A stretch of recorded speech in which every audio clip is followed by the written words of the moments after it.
వింటూ ఉంటాం కదా, ఇప్పుడేనమ్మా చూసి వచ్చాను అలాగే అయిపోయారా అంటారు. క్షణకాలం కదా జీవితం అనేది. జస్ట్ ఇప్పుడే మాట్లాడొచ్చాను ఇలా అయిపోవడం ఏంటి? ఎందుకంటే కొంతమంది నడుస్తూనే అలా కూర్చుని ప్రాణాలు విడిచిపెట్టేసిన వాళ్ళు ఉన్నారు కదండి. మనిషి జీవితం ఎంత. కాబట్టి ప్రియమైనటువంటి వాళ్ళారా, కరోనా అయితే మరీ బుద్ధి చెప్పేసింది మనకి, అవునా? అలా కనబడేవారు ఇలా మాయమైపోయారు. ఇలాంటి జీవితాలు మనం చూస్తాం. కానీ దేవుని విషయంలో మన ఆత్మను రక్షించుకోవడానికి శాశ్వత కాలం ఉండే ఆత్మ, ఈ శరీరానికి ఎంత పెట్టినా ఎంత పోషించినా, దీన్ని సుఖపడడానికి ఎంత సమకూర్చినా, ఎన్ని చేసినా ఏది కూడా ఎంతవరకు వస్తుంది అనుకుంటా? 70-80 ఏళ్ళ జీవితం అనుకోండి. ఎవరు శాశ్వతం? 70-80 ఏళ్ళ జీవితం ఎవ్వరు శాశ్వతమైనటువంటి వాళ్ళు కాదు. ఏ క్షణంలో ఏ విధంగా ఉంటామో ఎవరికి తెలియదు. కాబట్టి 60-70 ఏళ్ళ జీవితం అని ధనవంతుడు ఏమనుకున్నాడట? ఇదే జీవితం అనుకుని ఎవరిని దగ్గర కూర్చున్నాడో? లాజరు దగ్గరతో వచ్చాడు. ఒరే దరిద్రుడా అంటూ వచ్చాడు. కానీ ఆ దరిద్రుడే అక్కడ ఏమయ్యాడు?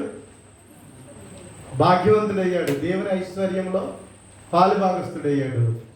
ఎంత సంపాదించి ఎంత చేసినాడు, అల్పకాలం భోగమని పెంచినాడు. అక్కడికి వెళ్ళిన తర్వాత ఏం చేస్తున్నాడు? ఏడుస్తున్నాడు కదా. కాబట్టి అందుకే మోసే అన్నాడు, అల్పకాలము పాపభోగము నాకొద్దు అని చెప్పేసి అదంతా విడిచిపెట్టి క్రీస్తు శ్రమలలో పాలుభాగస్తులు అవడమే నాకు భాగ్యము అనుకున్నాడు. కాబట్టి అందుచేత ప్రియమైనటువంటి వాళ్ళారా, మాయ చేసి మాయ లోకంలో మోసపోకుండా దేవుని గురించిన జ్ఞానం సంపాదించి దేవుని పిల్లలుగా తెలివి కలిగిన వారిగా మనము ఉన్నాం. ఓకేనా? కాబట్టి జాగ్రత్తగా ఆలోచన చేద్దాం. ఈరోజు మనం భూమి మీద బ్రతికేటప్పుడు ఏ వస్తువు కొనడానికైనా మనకి ఏముండాలండి? డబ్బు ఉండాలి. ఇంకేముండాలి? కొంతమంది డబ్బులు పెట్టుకుని వెళ్ళిపోతారు, డబ్బు ఉంది కదా అని తెచ్చేస్తారు ఏదో వస్తువు. ఇంత అమాయకురాలు పెట్టే, కొన్ని ఇంత అమాయకుడు పెట్టే, అది ఏదో నాతో చెప్పచ్చు కదా, నన్నన్నా తీసుకెళ్ళాలి కదా, మొత్తం అంత డబ్బులు అంతా బూడిదలో పోసినట్టు చేసేది అంతా అంటారు. ఎప్పుడన్నా విన్నారా? ఎప్పుడన్నా నిన్న అన్నా మిమ్మల్ని అన్నారా? అవునా? డబ్బులు ఉన్నాయి, మార్కెట్కి వెళ్ళిపోయారు. మార్కెట్కి వెళ్ళిన తర్వాత ఏం చేస్తారు? అమ్మేవాడు ఏం చెప్తాడు? మనం మోసం చేస్తారు కదా, జాయి పుట్టలు వేస్తారు కదా. మనమేమో కంపెనీది కొనేద్దామని మనం వెళ్తాం, క్వాలిటీది కొనాలని మనం వెళ్తాం, ఐఎస్ఐ ముద్ర ఉన్నదాన్ని కొనాలని మనం వెళ్తాం. కానీ ఈ వ్యక్తి ఏం చేస్తాడు? అమ్మేవాడు దానికన్నా తక్కువగా వస్తుందండి, ఆఫర్ అండి, అవునా? దానికన్నా తక్కువగా వస్తుందండి, ఆఫర్ అండి, లేటెస్ట్ అండి బాబు, తీసుకోండి అంటారు. కానీ ఇంటికి పట్టుకొచ్చిన తర్వాత 2 రోజులు తెలుస్తుంది మోసపోయాను. కంపెనీ వస్తువు ఎప్పుడు కూడా వాళ్ళు పెద్దగా అడ్వర్టైజ్మెంట్స్ ఉండవు, పెద్దగా ఆఫర్స్ పెట్టరు. కానీ ఈ డూబ్ ఉంటుంది, డూబ్ డాబ్ చేసి మనల్ని ఏం చేస్తారు? మోసము చేస్తారు. ఆ మాయ మాటలకి మనం పడిపోతుంది. కాబట్టి డబ్బు ఉంటే సరిపోదు, కొనడానికి ఏముండాలా? తెలివితేటలు ఉండాలా? మనీ ఏదైనా కాదా, క్వాలిటీయా కాదా అని జాగ్రత్తగా ఏ వస్తువు కొన్నా సరే నిదానించుకుంటే మంచి వస్తువు వస్తుంది. లేదంటే మోసపోయాండ్రా బాబు అని చెప్పి నెత్తి మీద చేతులు ఎత్తుకొని బాధపడవలసిన పరిస్థితి వస్తుంది. అంతే కదా? డబ్బుంటే సరిపోయిందా? కొనడానికి కూడా ఏముండాలా? తెలివితేటలు ఉండాలి. లేకపోతే ఏమంటారు చుట్టూ ఉన్న వాళ్ళు, మనం కొన్న తర్వాత ఊరుకుంటామా?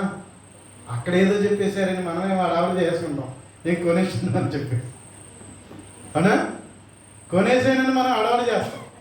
ఎంత అడావిడ చేసిన తర్వాత చూసిన వాళ్ళు ఏం చేస్తారంటే బాగుంది అనుకుంటాం. ఏం చిన్న తేడా వచ్చింది అనుకోండి, అదేదో నన్ను తీసుకెళ్ళిపోయేవా, నాకు తెలిసిన వాళ్ళు అన్న తీసుకెళ్ళిపోయేవా, ఇంత విరుదాన్ని ఏంటే బాబా, ఇంత అమాయకురాలు ఏంటి అని చెప్పేసి అంటారు కదా. అంటే మనం ఏ వస్తువు కొన్నా సరే నిదానించుకోవాలి, జాగ్రత్తగా దాన్ని పరిశీలించాలా, అన్నీ ఆరా తీసి మనము దానిని కొనాలి. అంతే కదండి, ఇదే కదా జాగ్రత్తలు చెప్తారు, అవునా? ఎందుకంటే ఈరోజు మనం 500 నోటు ఉంది, ఒరిజినల్ డూప్లికేట్ తెలియదు మనకి, తెలుసా? సేమ్ రెండు ఒకలాగా ఉంటాయి, లేకపోతే 2000 నోట్లు కూడా ఒకలాగా ఉంటాయి. ఇచ్చేసారు కదా అని చెప్పేసి మనం మడత పెట్టేసుకుని వచ్చేస్తాం అనుకోండి, మనం 2000 రూపాయల నోటు ఉంది అని చాలా సంబరపడిపోతాం, ఆనందపడిపోతాం. కానీ మరలా మరొకరి దగ్గరికి దాన్ని మారకం చేయడానికి తీసుకెళ్తే, ఏదైనా కొనడానికి తీసుకువెళ్తే, అది వాళ్ళు డూప్లికేట్ నోట్ అని తెలిసింది అనుకోండి, దొంగ నోట్ అని తెలిసింది అనుకోండి, ఏం చేస్తారు వాళ్ళు? కొంతమంది అయితే అక్కడే చింపేస్తారు, అవునా? అక్కడే చింపేస్తారు. ఇది చెల్లుబాటు కాదు అంటారు. కాబట్టి ఎప్పుడైతే చింపేశారో చేశారో వెంటనే మనము కష్టమంతా ఏమైపోద్ది? అప్పుడు ఏమనుకుంటాం? అయ్యో నేను ఎంత అమాయకురాలని, ఎంత మోసపోయాను, బాధపడతాం, అవునా? అంటే ఏదైనా మనం పరిశీలన చేసుకుని దానికి తగినట్టుగా మనం ఏం చేయాలి? తీసుకోవాలి. ఒకవేళ తీసుకోకపోతే నష్టపోయే ప్రమాదము ఉంది. ఎందుకు అన్నట్లయితే కొనడానికి వెళ్తున్నప్పుడు ఒక కంపెనీయే లేదు, అనేకమైన కంపెనీలు ఉన్నాయి, బోగస్ కంపెనీలు ఉన్నాయి, మోసం చేసే కంపెనీలు ఉన్నాయి, మనం నష్టపోయేటువంటి పరిస్థితులు ఉన్నాయి. అలా ప్రతిదానికి ఉన్నటువంటి పరిస్థితులు మనం చూస్తూ ఉన్నాం. అలాగే ఈరోజు కొట్టుకడ కొనుస్తున్నటువంటి వస్తువుల్లో కూడా, మన ఇంట్లో వాడుకునే వస్తువులు కూడా అందులో నెంబర్ 1 నెంబర్ 2 ఉంటుంది. అవునా? మన ఇంట్లో వాడుకునే వస్తువులు కూడా నెంబర్ 1 ఉంటుంది, నెంబర్ 2 ఉంటుంది. నెంబర్ 1 రేట్ ఒకటి, నెంబర్ 2 రేట్ ఒకటి. చాలా వరకు వ్యాపారాలు చేసే వాళ్ళు ఏం చేస్తారు? నెంబర్ 2 తెచ్చి నెంబర్ 1 రేట్ ఇచ్చేకి మనకు అమ్మేస్తారు. ఆ రుచి ఉండదు, ఆ క్వాలిటీ ఉండదు, మోసపోతాం కదా. అంటే దీనిని బట్టి చాలా వరకు మనం ఎక్కువ శాతం నిదానించకపోతే, జాగ్రత్త పడకపోతే ఏమైపోతాము? మోసపోతాం. అందుకే దేవుని గ్రంథం మనకి ఏం చెప్తుందో తెలుసా? మన జీవితంలో నష్టపోకుండా, మన జీవితంలో మనం ఎలా ఉండాలని దేవుడు కోరుతున్నాడంటే, జ్ఞానము కలిగిన వారుగాను, తెలివి కలిగిన వారుగాను, వివేకం కలిగి ఉండే వాళ్ళుగా ఉండాలని దేవుడు కోరుకుంటున్నాడు. అందుకే దేవుడు మనకి ఏం చేశాడు? మనం మోసపోకూడదని దేవుడు తన మాటలను రాతపూర్వకంగా ఇచ్చాడు. ఏమవ్వకూడదని? మనం మోసపోకూడదని. ఎందుకు అన్నట్లయితే జాగ్రత్తగా ఆలోచించండి, పరిశీలించండి. దేవుని విషయం దగ్గరికి వచ్చేటప్పటికి ఎంత విధమైన మోసాలు జరుగుతున్నాయి అనేది ప్రపంచంలో మనం చూస్తున్నాం, అవునా? ప్రతి మనిషికి దేవుడు అవసరమే, అవసరానికి దేవుడు అవసరమే. తన జీవితంలో ప్రతి వ్యక్తి ఏమనుకుంటాడంటే దేవుడు కావాలి, దేవుడు ఉండాలి. అందుకని తన బ్రతుకులో తోడుగా ఉండి తను నడిపించాలి, తనకు మేలు చేయాలని కోరుకుంటాడు కదా. అందుకని దేవుని విషయంలో దేవుని ఎరుగునట్లుగా మనం ఉండాలని దేవుడు కోరాడు. అయితే దేవుని దగ్గరికి రాకుండా మనల్ని మోసం చేయడానికి అపవాది వివిధమైన తంత్రాలు కల్పించాడు, వివిధమైన తంత్రాలు కల్పించాడు. అందుకని దేవుని పేరట అనేకమైన మతాలు, ఏమండి? దేవుని పేరట దగ్గరికి వచ్చేటప్పటికి ఎన్ని ఉన్నాయి? అనేకమైన మతాలు. ఎంతమంది దేవుళ్ళు అయ్యారు? కోటాను కోట్ల దేవుళ్ళు అయ్యారు కదా. కోటాను కోట్ల దేవుళ్ళు అయ్యారు. వింటున్నారా లేదా? కోటాను కోట్ల దేవుళ్ళు అయ్యారు. మరి కోట్ల మంది దేవుళ్ళు ఉన్నప్పుడు ఒక్కొక్కరిని చూసుకురావాలి అంటే, పరిశీలించాలంటే ఎంత టైం పెట్టింది? ఎంత టైం పెట్టాలి? దేవుని యొద్దకు రాకుండా సాతాను చేసిన తంత్రాలు ఇవి. ఎన్ని మతాలు, ఎన్ని ఆచారాలు, ఎన్ని పద్ధతులు, ఏమండి, ఎన్ని గుళ్ళు. ఎవరు పెట్టారు ఇదంతా? దేవుడా? దెయ్యమా? దేవుని దగ్గరికి రాకుండా దెయ్యం చేసినటువంటి తంత్రాలు ఇవి. దెయ్యం చేసినటువంటి తంత్రాలు ఇవి, మోసాలు ఇవి. అందుకని దేవుడు ఏం చెప్తున్నాడు అంటే, ప్రియమైన వాళ్ళారా, జాగ్రత్తగా పరిశీలిద్దాం. కీర్తన గ్రంథం 14వ కీర్తన 2వ వచనము. 14వ కీర్తన 2వ వచనం. వివేకము కలిగి దేవుణ్ణి వెదకువారు కలరేమో అని యెహోవా ఆకాశము నుండి నరులను పరిశీలించెను అన్నాడు. ఏమండి, ఇదే మాట 52వ కీర్తనలో, 51వ కీర్తన అనుకుంటా, 2 చోట్ల ఉంటుంది. 53వ కీర్తనలో సేమ్ వెర్స్. 2 అధ్యాయాలు కూడా, 2 కీర్తనలు కూడా ఒకలాగా ఉంటాయి. 14వ కీర్తనను 53వ కీర్తన 2 ఈక్వాలిటీగా ఉంటాయి. 2 కీర్తనలు ఉంటాయి. కాబట్టి ఆ వచనంలో చెప్పబడుతున్న మాట ఏంటంటే, వివేకము కలిగి దేవుణ్ణి వెతుకువారు కలరేమో అని దేవుడు ఆకాశము నుండి చూస్తున్నాడట, నరులను పరిశీలిస్తున్నాడట. అంటే ఈరోజు ప్రతి వ్యక్తిని దేవుడు ఎలా పరిశీలిస్తున్నాడు? దేవుడు నన్ను వెతకడంలో వివేకము కలిగినట్టుగా ఉన్నారా లేరా? దేవుడు ఎలా చూస్తున్నాడంటే, వివేకము కలిగి వెతుకుతున్నారా లేరా? ఎలాగాలని ఎతికే, ఏ పేరునన్నా వచ్చే, ఎలాగైనా ఏదో విధంగా చేసుకుని వచ్చే అంటలేదు దేవుడు. అర్థం కావాలా మనకి? అన్నిటికీ రాజీ పడం, కానీ దేవుని విషయంలో రాజీ పడిపోతాం ఏంటో మనం. అనా? అన్నిటికీ రాజీ పడమండి, పడతారా? అబ్బే, అన్నీ ఆరాధిస్తారు, అన్నీ ఆలోచిస్తారు, ఏం చేసినా సరే. కానీ ఒక దేవుని దగ్గరికి వచ్చేటప్పటికే ఆలోచించడానికి సమయం ఉండదు, అర్థం చేసుకోవడానికి సమయం ఉండదు. అవి ఒకవేళ ఏదో వచ్చి ఆయన గురించి పరిశీలిద్దామన్న సమయం మనకి దొరకదు. అన్నిటికీ అయితే మనం ఏం చేస్తాం? ఆరాధిస్తాం. కానీ ఒక దేవుని దగ్గరికి వచ్చేటప్పటికే సతికిలు పడిపోతాం. అందుకని ఏమంటాం? నా బోటోడికి ఏం తెలుసండి, నాకు చదువు సంధ్య, ఇదొకటి చెప్తాం. ఇంకా రెండోది ఏమంటాం? నాకు అంత తెలివితేటలు లేదు, నాకు అంత తీరిక లేదు అని చెప్తూ దేవుని దగ్గర రావడానికి, దేవుని విషయాలు ఆలోచించడానికి ఏం చేస్తాం? అడ్డులు చెప్తాం. ఇంకా అడ్డేట్ అంటే కులం అడ్డం పెడతాం. ఇంకోటి అడ్డం ఏమొచ్చేది? దేవుని దగ్గరికి వచ్చేటప్పుడు కులం అడ్డు వచ్చేస్తుంది, దేవుని దగ్గరికి వస్తే ప్రాంతీయ అడ్డు వచ్చేస్తుంది, దేవుని దగ్గరికి వచ్చేటప్పటికి దేశం అడ్డు వచ్చేది. దేవుని దగ్గరికి వచ్చేటప్పటికి అన్ని అడ్డులు పెట్టుకుంటామండి. అండి, కానీ లోకంలో ఉన్న ఏ విషయం అయితే మాత్రం చక్కగా అన్నీ ఆలోచిస్తాం. కానీ దేవుని దగ్గరికి వచ్చి ఆలోచించడానికి మాత్రం మన జీవితంలో ఇవన్నీ అడ్డొచ్చేస్తాయి. అవునా కదా? ఎవరైనా ఏమని అంటారు? అయ్యా ఒక్కసారి ఆలోచించండి, ఒక్కసారి పరిశీలించండి, దేవుని గురించి తెలుసుకోండి అన్నారు అనుకోండి, ఏమంటారు? ఒప్పుకుంటారు? అంత సులువుగా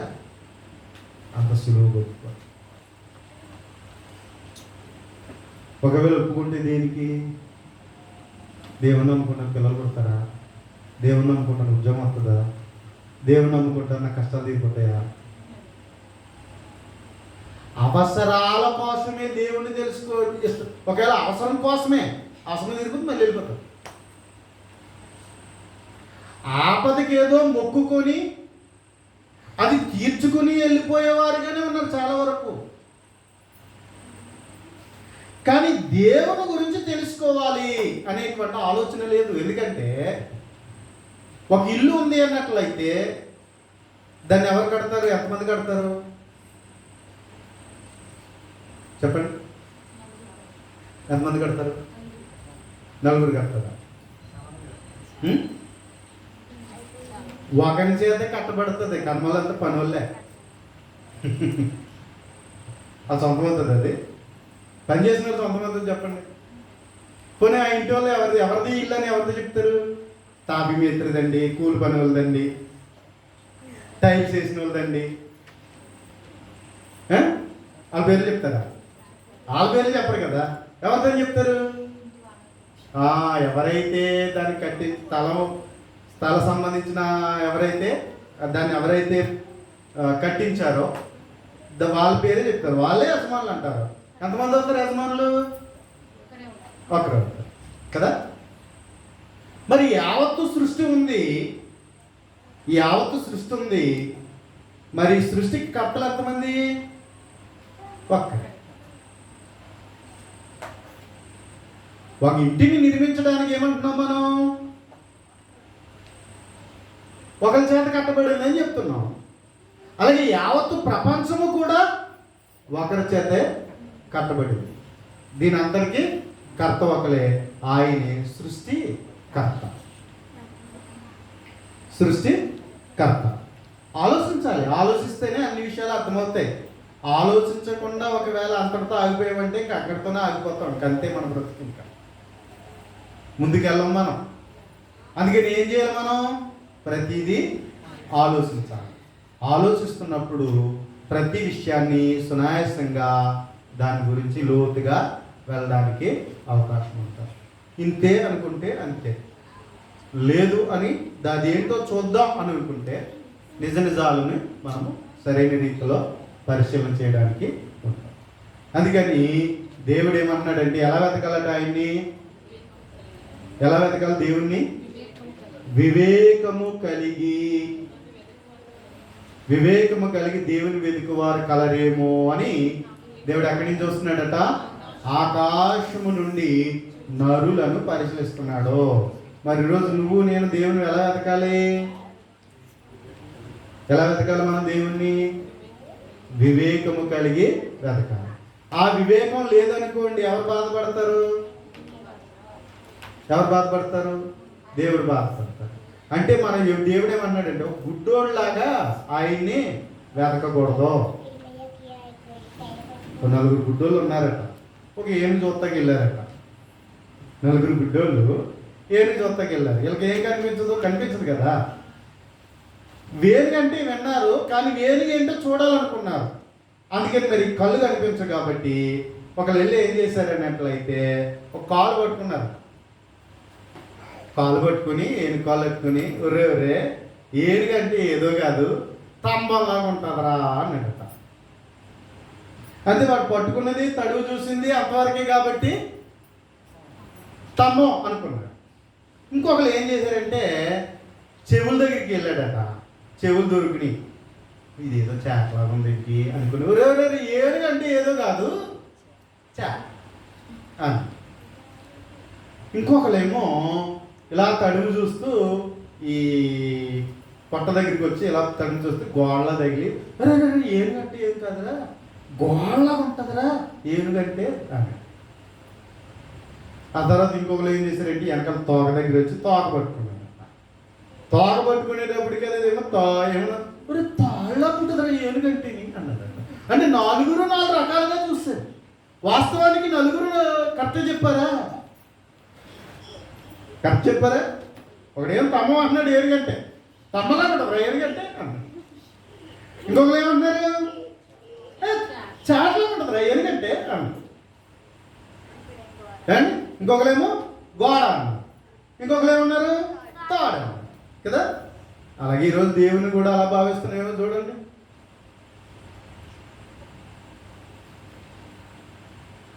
వివేకం కలిగి ఉండాలి. దేవుని వెతికేటప్పుడు దేవుడు ఎట్టివాడో ఎరుగునట్లుగా ఆయన తడువులాడి కనుగొనాలి మనం. కానీ గుడ్డోళ్ళ తడువులాడకూడదు.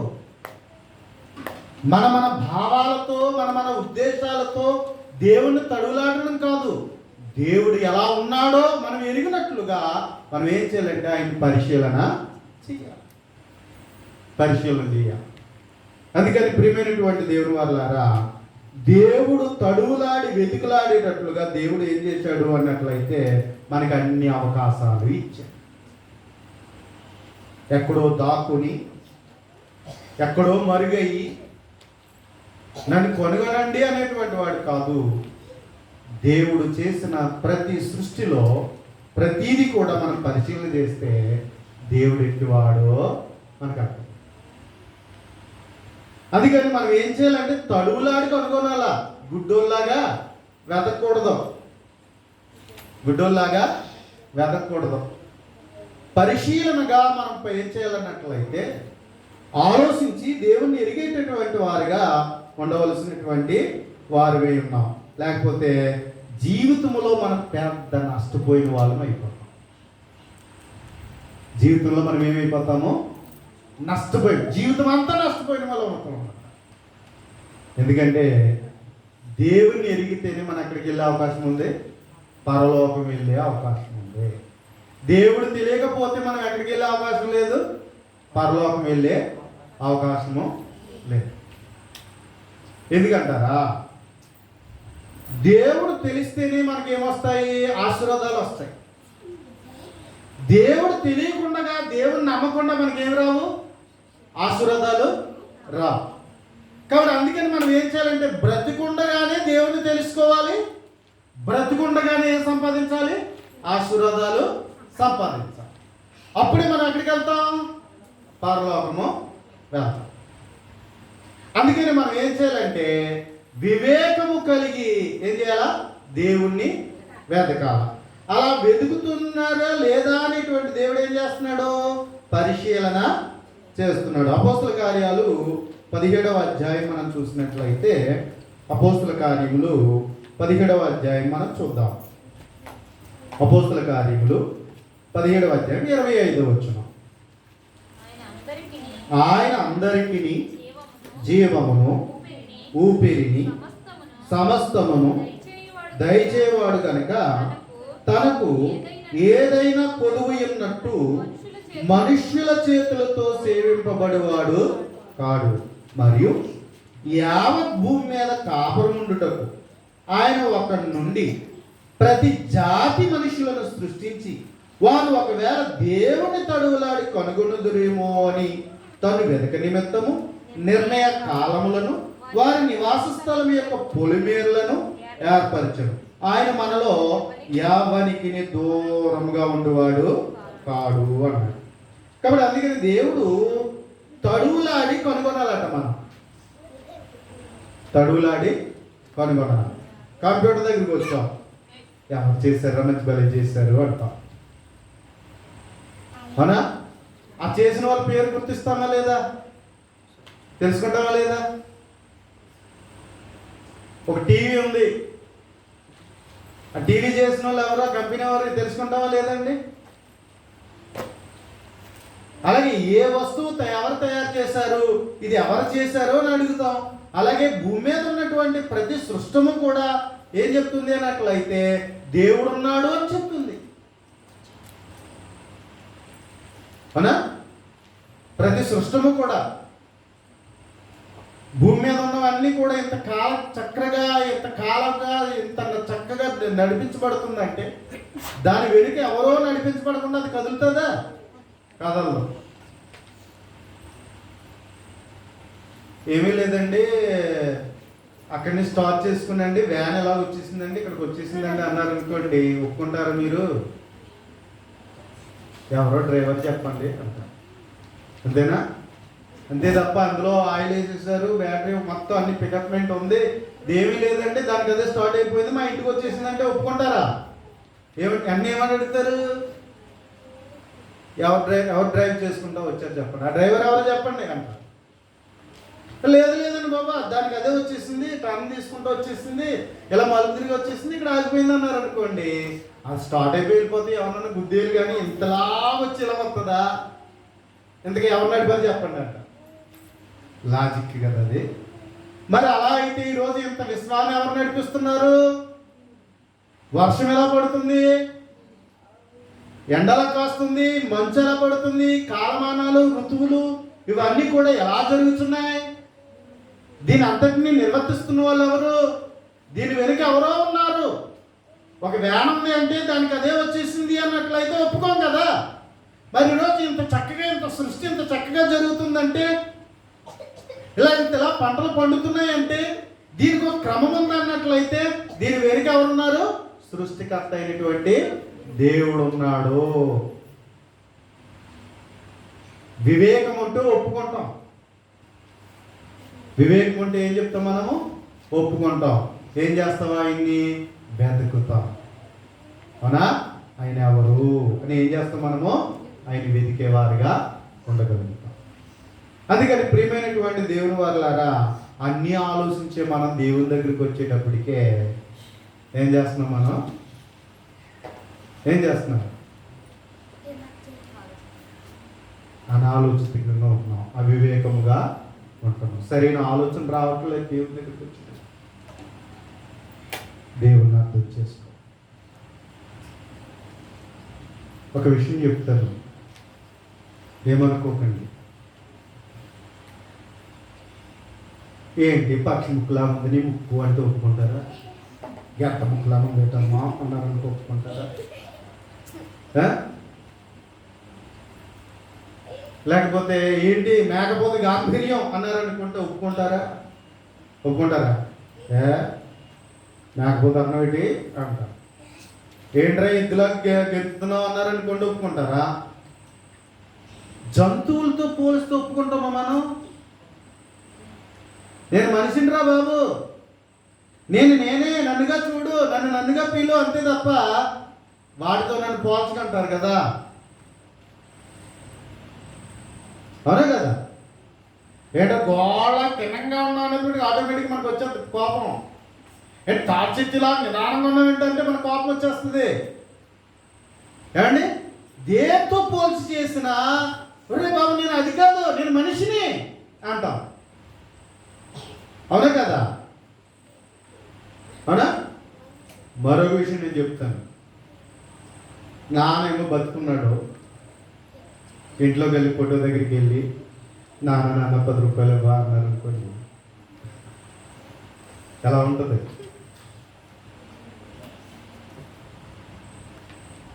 నానేమో సజీవంగా ఇంట్లోనే ఉన్నాడు.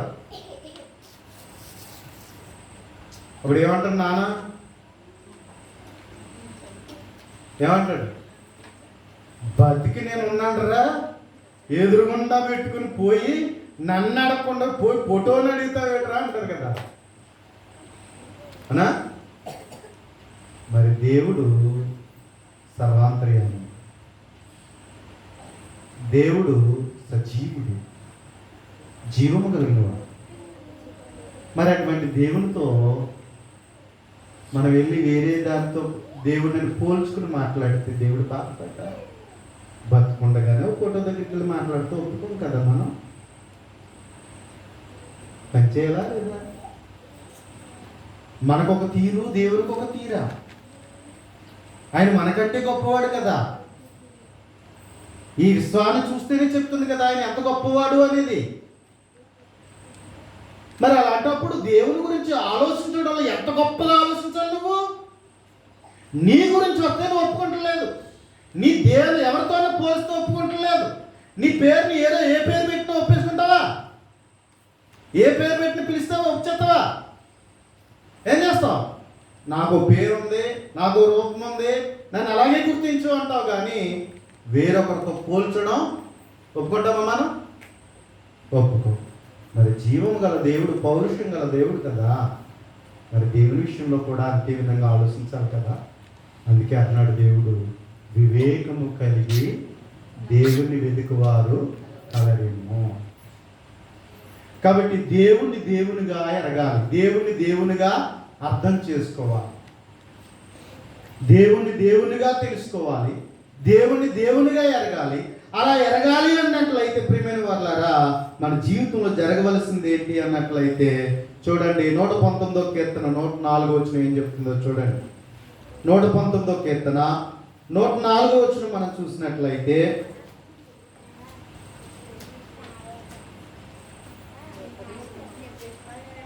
నూట 19వ కీర్తన 104 చెప్పారు పక్కనే.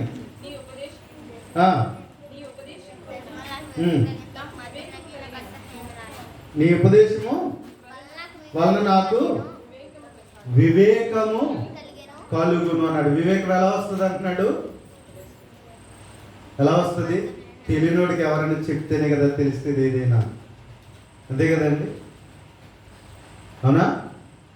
ఏం చేస్తాం? మన పిల్లలు పదే పదే పదే పదే పదే చెప్తాం. ఏది చెప్తావు? అక్కడ మోసపోకూడదు, అమాయకుడిగా ఉండకూడదు, తెలివైన వాడిగా ఉండాలి.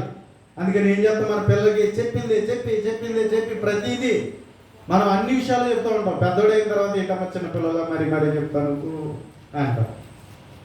ఎందుకు అంత అలా చెప్తారు అన్నట్లయితే, అన్నింటి విషయంలో తెలివిగా ఉండాలి మన పిల్లలు అని.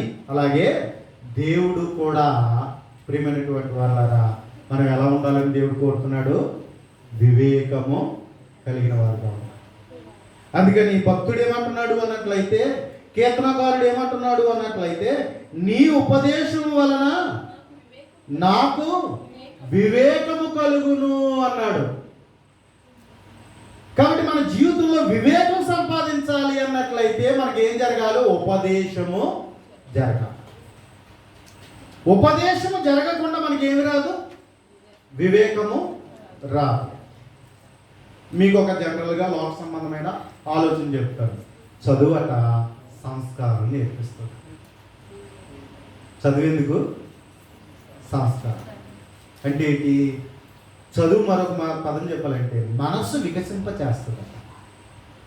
చదువు ఏం చేస్తుంది? మనస్సుని వికసింప చేస్తుంది. వాట్ ఈజ్ వాట్ అనేటువంటిది నేర్పిస్తుంది అన్నమాట. అందుకోటి ఎడ్యుకేటెడ్ చేస్తారు, చదువుతారు కదా. అందుకని మన పిల్లలు ఏం చేస్తున్నాం? మనము చదివిస్తున్నాం. ఎందుకంటే ఒక మంచి పౌరత్వంగా బ్రతకాలన్నా, మంచి వ్యక్తిత్వంగా బ్రతకాలన్నా ఏది అవసరం? చదువు అనేటువంటిది అవసరం. చదువుకున్నవాడు సంస్కారవంతుడు, చదువు లేనివాడు ఏమన్నారు? ఏమా? వేంత పశువు.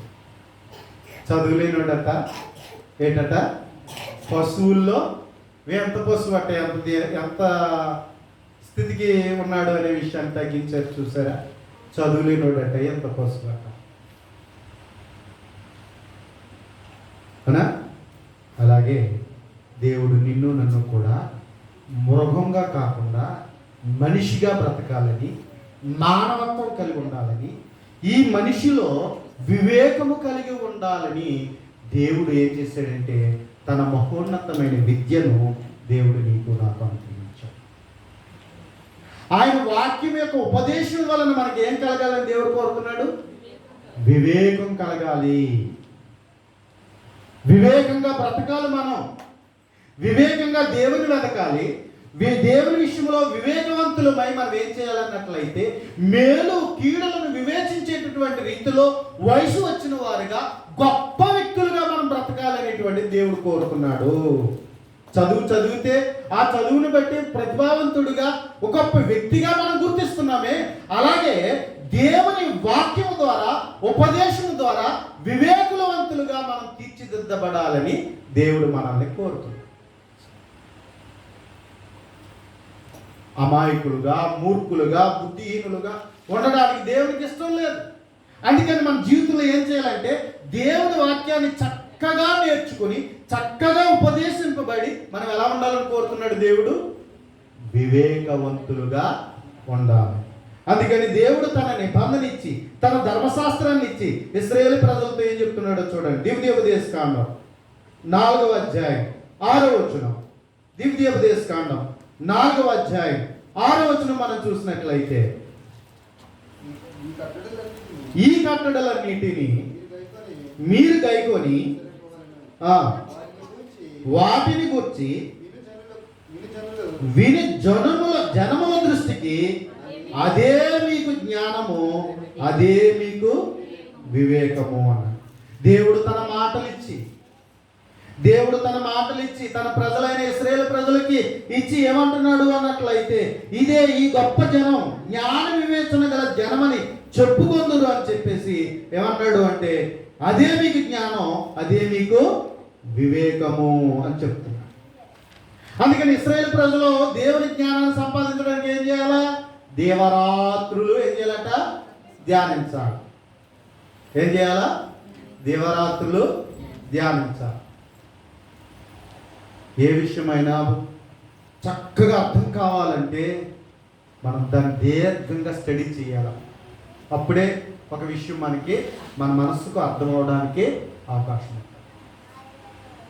చూడండి, ఒక డాక్టర్ కావడానికి మనం ఏం చేస్తున్నాం? ఒక ఇంజనీర్ కావడానికి మనం ఏం చేస్తున్నాం? ఒక ఉన్నతమైన స్థితిలో ఉంచడానికి మనం ఏం చేస్తున్నాం? చిన్నప్పటి నుంచి కూడా మనం ఏం చేస్తున్నాం? వారిని నేర్పి నేర్పి నేర్పి నేర్పి నేర్పి నేర్పి దాని గురించి పూర్తి అవగాహన చేసేస్తున్నాం. మనం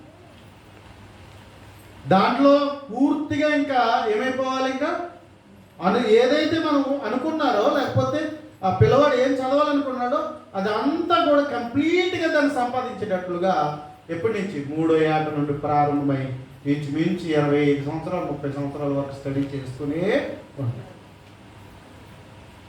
అలాగే దేవుని గురించిన జ్ఞానం సంపాదించడానికి, వివేకం కలిగి ఉండేటువంటి వారిగా ఉండడానికి మనం ఏం చేయాలంటే దేవుని వాక్యాన్ని చక్కగా ఉపదేశింపబడాలి.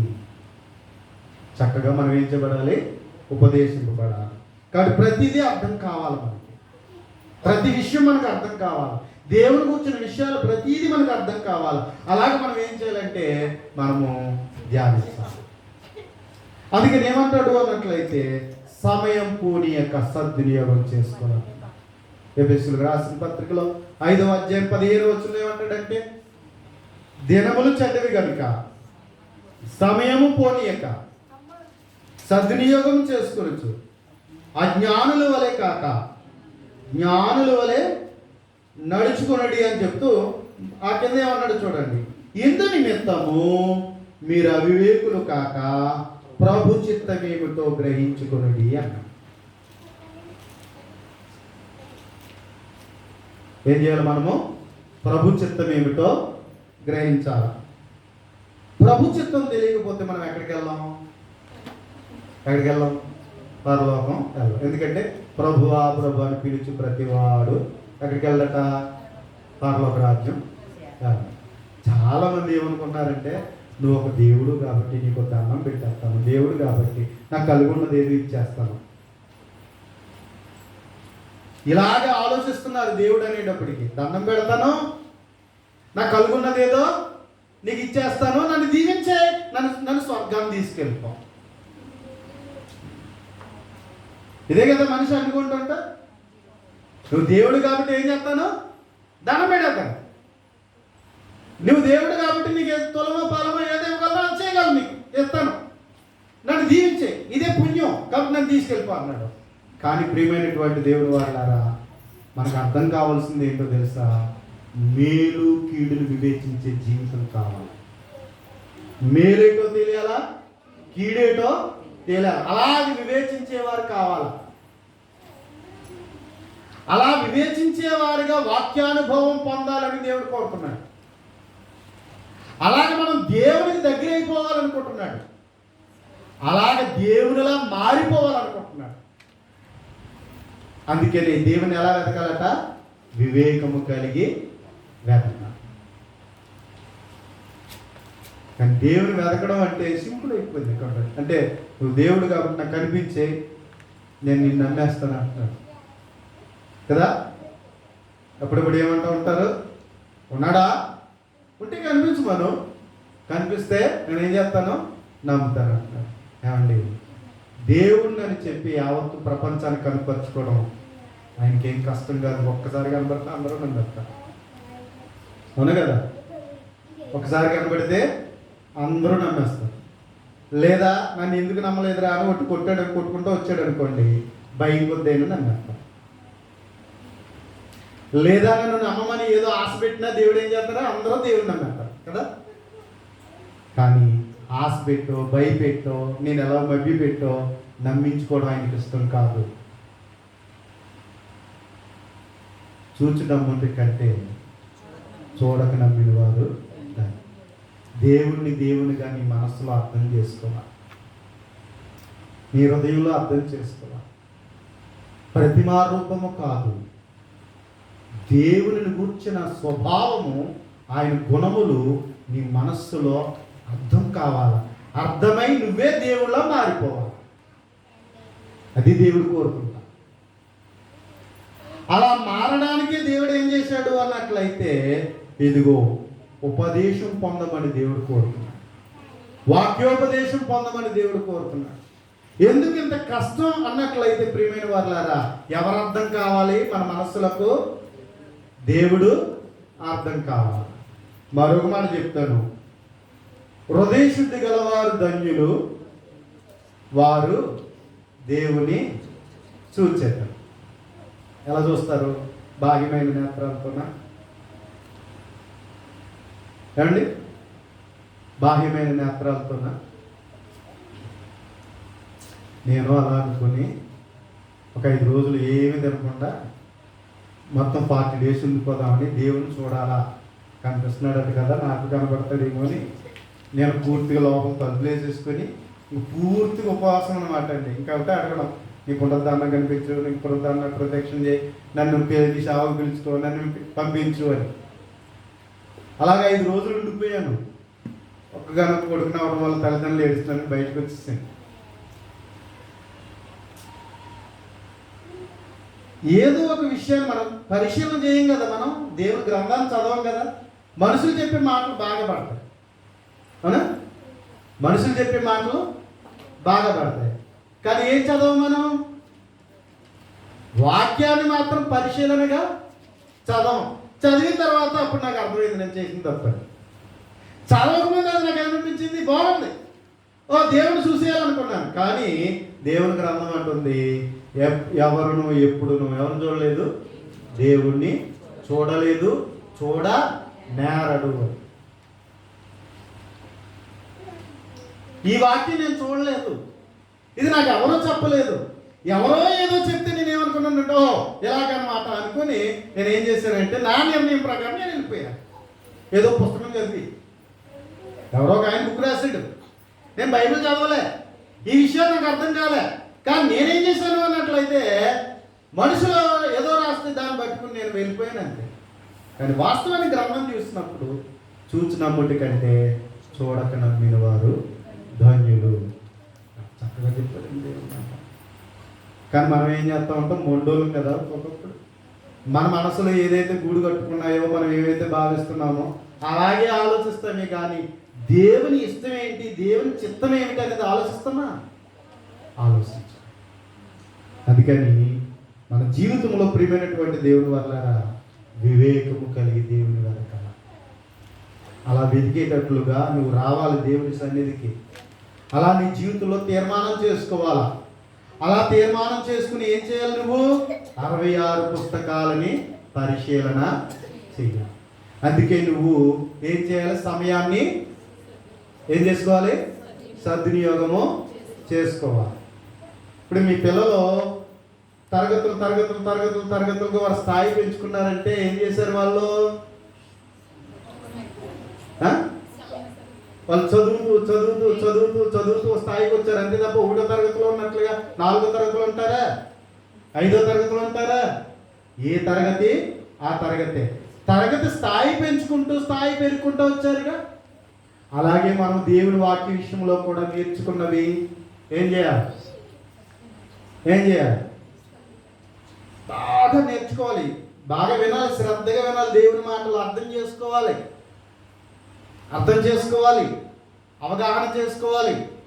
ఏదైనా అర్థం కాకపోతే అడగాలి. నాకు మట్టి బుర్ర, నాకేం చేత కాదు, నేను ఇంతే అనుకోకూడదు. కూరంతో నాకు చేత కాదు, నాకు వద్దు, నేను నేర్చుకున్నట్టు ఊరుకున్నారేంటి? అమ్మ 2 కొట్టింది, 2 తిట్టింది, పడ్డాం, జాయిగా నెమ్మదిగా నేర్చుకున్నాం. ఈరోజు రుచికరమైన వంటలు తయారు చేస్తున్నారు కదా. అవునా? కాలిపోయిందని వదిలేశారు, ఫస్ట్ వస్తమే కాలింది చెయ్య, కానీ అలాగని ఊరుకున్నారా? లేదుగా. అలాగే దేవుని వాక్యం వినడానికి నిద్ర రావచ్చు, కొన్నిసార్లు శరీరం సహకరించకపోవచ్చు, వాతావరణం సహకరించకపోవచ్చు, ఎలాంటి పరిస్థితులైనా ఇబ్బంది కలిగించవచ్చు. ఏది ఏమైనా దేవుని వాక్యం నేను నేర్చుకోవాలి, సమయము సద్వినియోగం చేసుకోమని దేవుడు చెప్పాడు. నేను చక్కగా ఏ రోజుకి ఆ రోజు చక్కగా దేవుని మాటలని పాఠాలుగా నేర్చుకుని వాక్యాన్ని అనుభవంతో నేను చక్కగా ఎదిగి నేను దేవుని ఎరిగిన బిడ్డగా ఉండాలి అనేటువంటి రీతిలో మనం లక్ష్యం కలిగి ఉన్నాం.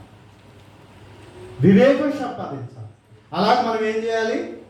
తరగతులుగా కూడుకోవాలి. తరగతుల ఉద్దేశం అదే, నీకు దేవుని యొక్క ప్రతి మాట ఉద్దేశము విపులంగా నేర్చుకోవాలి, అర్థమైనట్లుగా నేర్చుకోవాలి. దేవుని వాక్యం 30 60 100 నీలో ఫలించాలి. అలా దేవుని పిల్లలుగా ఆత్మీయులుగా ఎదగాలి. అలాగే మీరు క్షమాభివృద్ధి చెందాలి. దేవుని వాక్యం నీ జీవితంలో కార్యసిద్ధి చేయాలి. అందుకోసమే తరగతుల యొక్క ఉద్దేశం. కాబట్టి ఆ విధముగా ఆసక్తిగా మనం వస్తే దేవుని కూర్చున్న సంగతులను అనేకమైనవి మనం నేర్చుకోవచ్చు. అండ్ అందుకని మనం ఏం చేయాలి? పరిశీలించేవారిగా, చక్కగా నేర్చుకునేవారిగా, చక్కగా ఒకరికొకరు పురుగొల్పుకొని ఆత్మీయంగా ఎదిగేవారిగా సమయాన్ని ఏం చేసుకోవాలి? మనము సద్వినియోగము చేసుకోవాలి.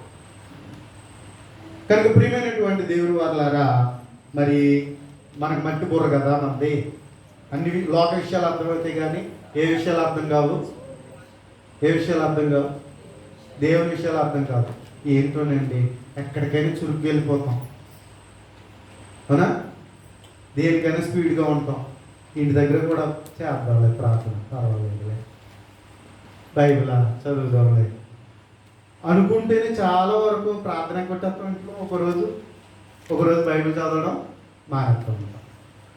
మిగతా విషయాలు అయితే స్పీడ్గా ఉంటాం కదా. మన శరీరం ఒప్పుకోదు కదా, బద్ధకంగా ఉంటుంటుంది, బద్ధకస్తులుగా చేసేస్తూ ఉంటుంది. దేవుని సన్నిధికి వెళ్ళడానికి కూడా అందరికన్నా ముందెళ్ళి కూర్చుందామంటే ఒప్పుకోదు, టయానికి వెళ్దామంటే ఒప్పుకోదు, ఏదో పని అంటే చెప్తూ ఉంటుంది కదా. కాబట్టి ఈ విధంగా మనం చాలా వరకు మనం ఏం చేస్తాం? వెనకాల చేసేస్తూ ఉంటాం. కానీ అపోస్తలుడైన పౌలు అన్నాడు, ఫిలిప్పీయులకు రాసిన పత్రిక 2వ అధ్యాయము, ఫిలిప్పీయులకు రాసిన పత్రిక 2వ అధ్యాయం 21వ వచనం చూడండి.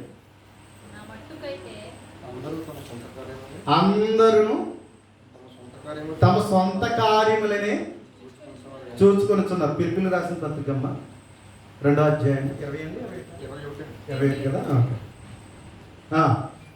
అందరూ తమ సొంత కార్యములనే చూచుకొనుచున్నారు కానీ యేసుక్రీస్తు కార్యములను చూడరు. యేసుక్రీస్తు కార్యం ఏం చేయరు? చూడరు. ఓకే, నీకు ఆదివారం ఎన్ని గంటలుంటావు? ఎన్ని గంటలు నిర్ణయించుకున్నారు? ఎన్ని గంటలమ్మా? 9:30 నుంచి 12:30 వరకు. ఇంకా సమయం అందా నిర్ణయించుకున్న తర్వాత ఎవరికి ఇస్తాం అనుకున్నాం? దేవునికి ఇస్తాను అనుకున్నాం. మందాది సమయం కాదు. వారంలో అది మొదటి ఆదివారంలో దేవునికి ఇద్దాం అనుకున్నాం. ఇంకా సమయం ఎవరిది? ఇంకది దేవుడికి. ఇస్తే ఆశీర్వాదం, అందులో కూడా దొంగలిస్తే ఇంకేం ఆశీర్వాదాలు వస్తాయి? ఓకే, నెక్స్ట్ మరలా ఏం నిర్ణయించుకున్నారు మీ స్థానిక సంఘంలో? శుక్రవారము బైబిల్ తరగతి. ఏ సమయం నిర్ణయించుకున్నారు? ఏం చెప్పారు? 7 గంటల నుండి 9 గంటల వరకు. అంటే ఆ సమయం ఎవరిది? దేవుడిది కదా. మీరైతే పక్కనే, నేను రావాలంటే 4:30 బయలుదేరితే కానీ నేను మీ యొక్క సమయానికి నేను చేరుకోలేదు. ఎందుకంటే నేను అందరికన్నా ముందు ఉండాలనుకుంటాను. నేను ఎక్కడైనా సరే తరగతుల ముందు, మీరు ఎక్కడికి వెళ్ళి చూడండి, వారం అంతా తరగతులు ఉంటాయి, అందరికన్నా ముందు ఉండాలనుకుంటాను. నేను మ్యాక్సిమము రాజమండ్రిలో ఆటో వేస్తానండి. ఆటో వేసుకుంటూ పరిచర్య చేసుకుంటూ ఉంటాను. మ్యాథ్స్ ఏం చేద్దాం, ఆ టైంలో నాకు కిరాయిలు వస్తాయి, మంచి కిరాయిలు వస్తూ ఉంటాయి, నన్ను చూదిస్తాయి. ఎవరన్నా బాబు రా అన్నారు, లేదు టైం అయిపోతుంది అంటారు. నేను ఏ టైం అయిపోతున్నా తెలియదు, డీటెయిల్గా అంటాడు అనుకుంటారు. నాకేమో తరగతి కుదరదంటే నేను పోతాను అంతే. పట్టించుకోను. ఏంటంటే సమయం దేవునికి నేను నిర్ణయం చేసుకున్నాను. ఆ సమయం నేను మాదిరిగా ఉండాలనుకుంటాను. కాబట్టి ఆ విధంగా నేనేం చేస్తానంటే నా వంతు పని నేను నమ్మకంగా చేయాలా. ఒకవేళ ఆ సమయానికి వచ్చేటప్పుడు నా మాదిరితనం కనిపించారు. ఒకవేళ నేను లేట్ అయిపోతే అందరూ కూడా ఆ తర్వాత లేట్ చేస్తూ ఉంటారు. కాబట్టి అలా ఎప్పుడు ఉండకూడదు, సమయానికి నేను ఉండాలి అనుకుని తీర్మానించుకుంటాను. అలాగా మనకి ఎన్ని పనులు ఉన్నా ముందుగా సిద్ధం చేసేసుకుందాం. చక్కగా తరగతులను చేర్చుకుంటే నీ ఆసక్తిని బట్టి, నువ్వు నేర్చుకునే విధానాన్ని బట్టి నేను ప్రతి ఒక్కరు గమనిస్తూ ఉంటారు. కాబట్టి నువ్వే ఎక్కడికి వెళ్తున్నావు, ఏంటి సమయం అనేటప్పటికి నేను ప్రార్థనకి వెళ్తున్నాను, బైబిల్ తరగతికి వెళ్తున్నానంటే నిన్ను బట్టి ఆసక్తి కలిగి ఇంకొకరు నీతో వస్తారేమో కదా. అవునా? మన యాటిట్యూడ్ చూసి, మన క్రమాన్ని చూసి ఇంకొకరు ఇష్టపడి వస్తారేమో. ఏం చెప్తున్నారని విందామని పరిశీలిస్తే వస్తారుగా. అలా నడిపించే కారణం నువ్వే అయి ఉండొచ్చుగా. అందుకని మనం ఏం చేయాలా, ఎప్పుడు కూడా దేవుని విషయంలో ముందుగానే ఉండాలి. సమయము సద్వినియోగము చేసుకోవాలి. ఎలా నడవాలి? జ్ఞానుల వలె నడుచుకోవాలి. దేవుని విషయంలో మనం ఎప్పుడు వివేకంగా ఉండాలి. బుర్ర ఎప్పుడు స్పీడ్గా ఉండాలి. కొంచెం ఏం చేయాలి, వివేకం కలిగి ఉండేటట్లుగా చూసుకోవాలి. మన మొద్దుతనం బయట ఉండాలేమో కానీ దేవుని విషయంలో మాత్రం ఉండడానికి వీలు లేదు. కాబట్టి మనల్ని మనం పురుగొలుపుకొని ఆత్మీయంగా బలపడడానికి, దేవుని మరింతగా అర్థం చేసుకోవడానికి, దేవునికి మరింత దగ్గర అవ్వడానికి, దేవునికి ఆశీర్వాదాలు సంపాదించడానికి, దేవుడిచ్చేటువంటి ఆత్మీయతలో మన జీవితాన్ని వర్ధిలింపజేసుకోవడానికి, నీ కుటుంబాన్ని చక్కగా ఆత్మీయంగా నడిపించబడడానికి, నీ స్థానిక సంఘం మనమందరం కలిసి క్షమాభివృద్ధి పరచుకోవడానికి, దేవుని పనిలో మన వంతు పని నమ్మకంగా పనిచేసి వివేకము కలిగినటువంటి వారిగా ఉండి మనం ఎప్పుడు కూడా దేవుడిని ఏం చేయాలి, మనము సంతోషపరచాలి. జ్ఞానం గల కుమారుడట ఏం చేస్తాడట, తండ్రిని సంతోషపరుస్తాడు. బుద్ధి లేని కుమారుడు ఏం చేస్తాడట, తల్లికి దుఃఖము పుట్టించు. కాబట్టి ఒకవేళ మనం సరైన వివేకం లేకపోతే దేవునికి ఏం చేస్తున్నాం, మనం ఏం కలిగిస్తున్నాం, దుఃఖం. కాబట్టి అటు వారిగా కాకుండా వివేకం కలిగిన వారిగా ఉండాలని, అలా ఆత్మీయులుగా ఒకరికొకరు పురుకొల్పుకొని మనకు అప్పగించబడిన పరిచయంలో బాధ్యత కలిగి వివేకంగా నడుచుకోవాలని కోరుచు శ్రద్ధ మీ అందరికీ హృదయపూర్వకమైన వందనాలు తెలియజేస్తాను. ప్రార్థన చేసుకుంటాం. పరిశుద్ధుడా, దయగలిగినటువంటి తండ్రి, మీకు స్తోత్రాలు. మీ కుమారుడైన యేసుక్రీస్తు ప్రభు ద్వారా మమ్మల్ని ప్రేమించి మా బ్రతుకులు నాయన మరి యొక్క తరగతి ఈ శుక్రవారం నేను కలిగి ఉండగలిగే కృపను ఇచ్చారు. నీ మాటల ద్వారా మాతో మాట్లాడినందుకు నాయన కృతజ్ఞతలు నాయన. వివేకం కలిగి నేను వెతుక వారిగా ఉండాలని తండ్రి, ఇదిగో దేవా నీ మాటలు మాకు అనుగ్రహించారు. మేము ఎలాగ వివేకం కలిగి వెతకాలో నీ కుమారుడిని క్రీస్తుని లోకాన్ని పంపించి నాయన ఆయన ఎలాగైతే నీ కొరకు వివేకం కలిగి జీవించాడో, ఎలాగ నేను సంతోషపరిచాడో, మహిమపరిచాడో నాయన, అలాగే నీ కుమారుడిని క్రీస్తు ప్రభుని మాదిరిగా చేసుకుని నాయన నిన్ను వెతుకుటలో, నిన్ను అర్థం చేసుకున్నట్టులో, నీ చిత్తము చేయుటలో మేమెప్పుడు కూడా వివేకం కలిగి బ్రతికేవారిగా నాయన, మేము వాటి వారిని నిన్ను మహిమపరిచేవారిగా, నేను గణపరిచేవారిగా జీవించటకు నాయన సహాయం చేయండి. అలాగే మమ్మల్ని ఇదిగో తండ్రి మరి తరగతులు నిర్ణయాన్ని మరి స్థానిక సంఘం నిర్ణయించినప్పుడు, మా తండ్రి సహోదరులు నిర్ణయించినప్పుడు అందరూ ఏకీభవించిన ఆయన ఈ సమయాన్ని చక్కగా సద్వినియోగం చేసుకుని తండ్రి మరి పూర్ణ వివేకం కలిగినటువంటి వారి, నీ చిత్తాన్ని ఎరిగేటువంటి వారిగా, నీ చిత్తానుసారంగా బ్రతికేటువంటి రీతిలో నాయన మా తండ్రి ప్రతి ఒక్కరు నడుచుకునేటట్లుగా మా తండ్రి పరిచర్యను మీ చిత్త ప్రకారం నడిపిస్తారని, అలా మమ్మల్ని అందరూ నడిపించమని, మా ఉద్దేశములు మీ చిత్తానుసారంగా ఉండడానికి, మిమ్మల్ని మేము మహిమపరచడానికి సహాయం చేయమని సమస్తం మీ చేతులకు అప్పచెప్పుకుంటూ క్రీస్తు యేసు నామములో ప్రార్థించి వేడుకొనుచున్నాము తండ్రి. ఆమేన్. థాంక్యూ.